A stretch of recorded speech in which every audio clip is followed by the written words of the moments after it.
Welcome to A Day in My Life as a corporate Adipian slash business owner.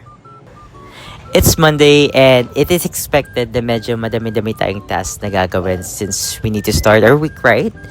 And that includes yung mga pending activities or tasks ko last week as well as yung mga ongoing tasks ko. And also to plan out things for the rest of the week. Today is a bit challenging since I'm the only person na nagbabantay ng store since my mom attended the meeting. So medyo challenging yung pagbabalance out ng work ko sa corporate then also catering sa mga customers na dumadating. Good thing na medyo pa isa-isa lang yun nagpapaluto. So medyo kaya-kaya pa naman. However, as the day progressed, medyo dumadami-dami yung customers natin since I'm a one-man team. So ako yung nagluluto, ako din yung kakashier as well as naghuhugas ng mga pinagkainan. So a bit challenging pa since I am feeling under the weather. As you can hear my voice, medyo malat siya. Pero no choice tayo since alipin tayo ng pera and I have a lot of bills na kailangan bayaran. So no choice tayo.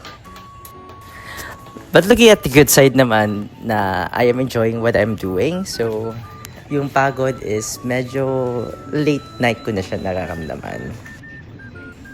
Some might be impressed on how I balance my work and life. However, to tell you honestly, medyo hindi ko talaga siya na-balance out since pagod talaga ako at the end of the day.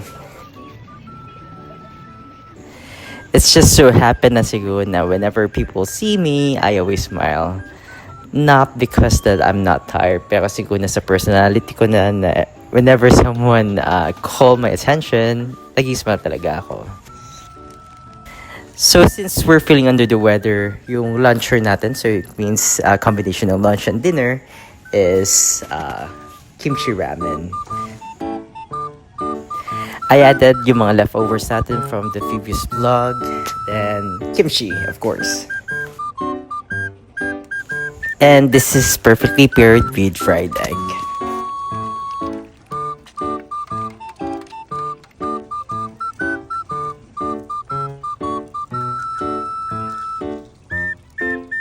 So this is our ramen seria for today's vlog. Kimchi ramen, a very comforting food na suiting talaga if you're not feeling well.